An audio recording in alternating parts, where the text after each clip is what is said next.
Welcome to a brand new episode of CNB Bazaar Buzz here on the NDTV network. As you can see behind us, we've got a bit of a white beast there. It's the brand new G63, but we aren't going to be talking about it on this week's show. We're going to be talking about it more in detail on next week's CNB, so stay tuned for that. Let's get straight to our show this week though. It's a packed show as always. So here's a quick glimpse of what we have for you. The C220d facelift driven. We tell you everything about the Ford Aspire facelift. And what riding gear should you buy, a detailed guide.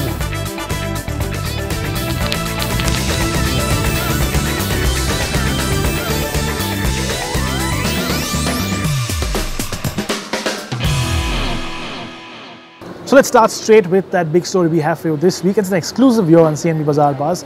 It's the C-Class facelift in the very popular C220d variant. It's the highest selling variant in its range and it's one of the most popular cars in its segment too. It's got a whole bunch of upgrades now. I've been driving it around and here's my opinion on it. A few months ago, we brought you the detailed drive of the new facelifted and updated C-Class, including the coupe.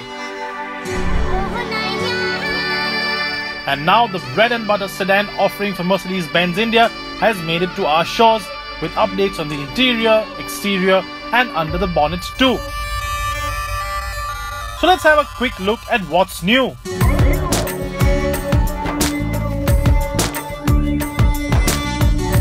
For starters, the C-Class facelift, even in this entry-level C220d form, looks a lot sharper. Sportier bumpers up front, a new set of wheels, and of course around the rear, a new set of tail lamps.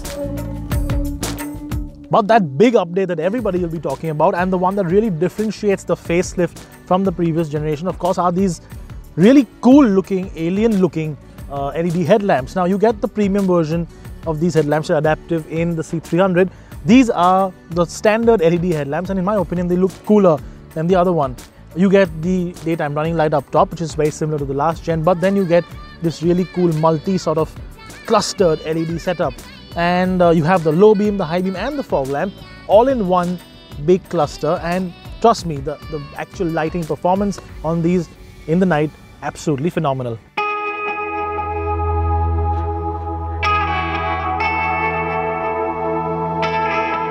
When you come to think of it, these new headlamps almost reminds me of a dragonfly's head with those detailed eyes.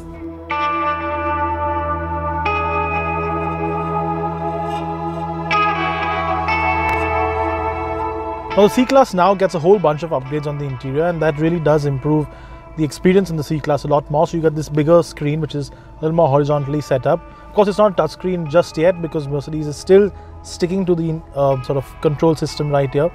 You also get this open pore wood which is really nice in terms of quality, a whole bunch of little aluminium trim parts, new steering wheel, very similar to the one on the S-Class. But the big disappointment of course is the fact that you don't get the digital instrument cluster that we drove on the international versions, and that's strange because the A4 has that, as the new generation 3 series will definitely have it. So for Mercedes to skimp out on that is a little strange, but we do hope that comes in really soon.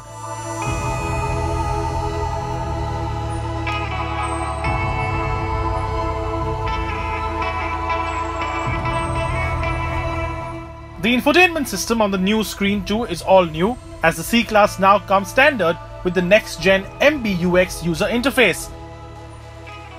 It comes standard with Apple CarPlay, Android Auto and is much smoother and more modern, but as I've said on several occasions, using Apple CarPlay without a touchscreen can only be described as a bit of a pain in the posterior. Other changes include new leather interiors with a slightly different stitch pattern and a new panoramic roof that does make the car even airier than before. All in all, it is still a great place to be as a driver or at the rear seat as a passenger.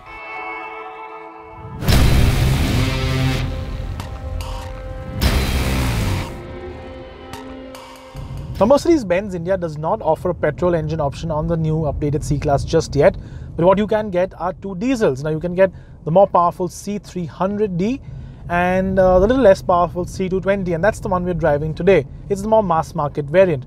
Now essentially both these cars have the same engine in different states of tune. It's called the OM654 and it is BS6 ready too. Now yes, we still get only BS4 fuel, but this will meet BS6 regulations even on that fuel. Now it also gets a brand new transmission, which is the 9G Tonic, a 9-speed automatic, and as compared to the older 7G 7-speed automatic, this one is just light years ahead. It's a much better gearbox to drive, and the engine itself much quieter, much more responsive, and it has finally lost that sort of raw, typically diesel nature that the old 2.2 liter engine had.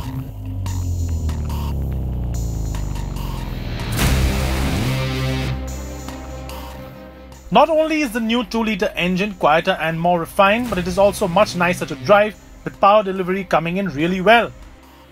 The 4-pot turbo diesel makes a respectable 192 bhp of peak power and 400 Nm of peak torque, perfect figures for this entry-level diesel variant. Suspension setup though has stayed the same, a perfect spot-on blend of handling finesse that this generation of C-Class has always had, and a nice supple comfy ride too. And with those nice thick sidewall tyres, the C-Class goes through most potholes and bumps without much of a fuss.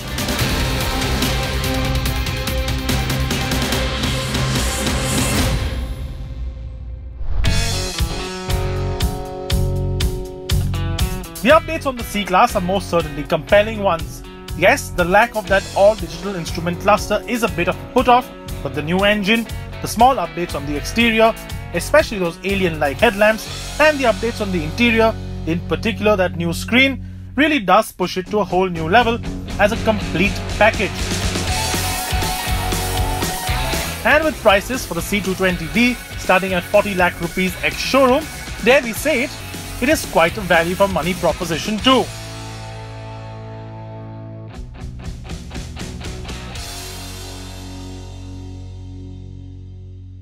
That C-Class facelift with all those changes definitely will make it an even more popular car in the segment than it already is. Now from one facelift to another, it's time to look at the Ford Aspire. It's a bit of a favorite with us auto journalists because it drives really well, and we think it also looks quite cool. Now though, it's got a whole bunch of more upgrades which make it an even more compelling argument. Ameya has been checking it out, so here's his first look. The Aspire has been quite the workhorse for Ford India, and it has held fort for the company in the subcompact sedan segment. But the recent introductions of the new gen versions of the Maruti Suzuki Dzire and even the Honda Amaze has put some pressure on the car in terms of sales. And 3 years later, we have this, the facelift of the Aspire. So what all has changed? Let's take a look. To begin with is the front grille. That's entirely changed, and the slats have been replaced by what looks like a mesh. Obviously, the other change is this fog lamp bit surround, chrome surrounds that you get around the fog lamps. Now, the headlamps have been restyled a bit, but there are no LED DRLs, not even on the top end variant. Probably something that Ford could have done, but it hasn't brought it here. Of course, if you come to the side of the car, the proportions haven't changed at all. It's still a sub 4 meter sedan, but what's changed is the alloy wheels. Now this is a new design altogether, 15 inches still, but an entirely new design. If you see the side, nothing has changed as such. The silhouette is still the same, the dimensions are still the same, and well, it still looks the same car, but what is different is of course the color that it comes in. Now it has 7 colors on offer now, and this looks absolutely gorgeous. Of course, the other one right there is the red, but this one looks absolutely gorgeous.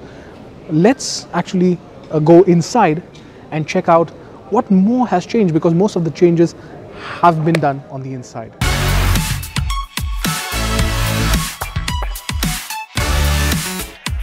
The Aspire comes with 2 petrol and 1 diesel engine option.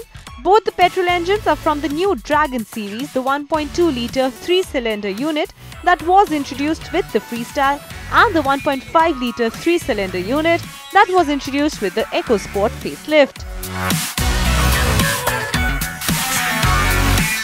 The former makes about 95 bhp and develops 120 Nm of peak torque, while the bigger 1.5 litre unit offers 123 bhp and 150 Nm of torque. The 1.2-litre unit comes with a 5-speed manual gearbox as standard, while the latter comes equipped with a 6-speed torque converter. The diesel variants of the car will come with the tried and tested 1.5-litre motor, which is good enough for 99 bhp. Sadly, there's no automatic gearbox available on this one. But Ford had to make things better on the features front to make it a better competitor. Now, one of the biggest change in the inside is this dash top infotainment system, which is a 6.5-inch one with Android Auto, Apple CarPlay, and that just ups the ante in terms of features for a car like the Aspire. Not much has changed here. The interior still comes with dual tone coloring, and all this basically has been carried over from the previous car. What is also significant to note is how big this key has become. Where it's definitely larger now, more like the key of the Endeavour, but heavy, bulky one for a sub 4 meter like the Aspire.